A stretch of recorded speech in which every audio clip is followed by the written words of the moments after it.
तुमच्यामध्ये किंतु परंतु काय एकदा आपण ठरवलं पाहिजे, संपलं. काय तर प्रश्न. म्हणून मी अंत्यविधीला सुद्धा बोललो होतो की आता आपली सगळ्याची जबाबदारी अक्षय दादा माग उभं राहण्याची आहे. आणि म्हणून शेवटी शिवाजीरावांच्या रूपानंच आपण त्यांना अक्षय दादांना आपण पाहतो. अनेक वक्त्यांची भावना व्यक्त केली. मी तर अंत्यविधीलाच बोललो होतो हे की आपल्या भविष्यामध्ये अक्षयच्या बरोबर आपल्या सगळे उभं राहायचं आहे. तेव्हा वेगळी काही भावना कोणाही मनात नाही आहे. ही सगळी वाटचाल निश्चितपणे आपण सगळे म्हणून चांगली करू. आणि खरं शिवाजीरावांच्यावर प्रेम करा. आपण सगळे जे असंख्य कार्यकर्ते जमलेले आहात, आपल्या प्रत्येकाची भावना त्याच आहेत.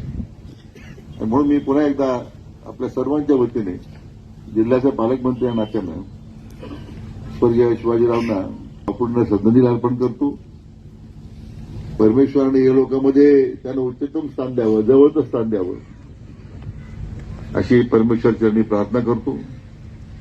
आणि जे दुःख सर्वांना झालेलं आहे, जो आघात झालेला आहे, यातून परमेश्वरानं त्या कुटुंबाला सावरण्यासाठी, आम्हाला सगळ्या कार्यकर्त्यांना सावरण्याकरता परमेश्वराने आम्हाला शक्ती द्यावी अशी प्रार्थना करतो. आपल्या सर्वांच्या वतीने त्यांना भावपूर्ण श्रद्धांजली अर्पण करतो. नमस्कार. यानंतर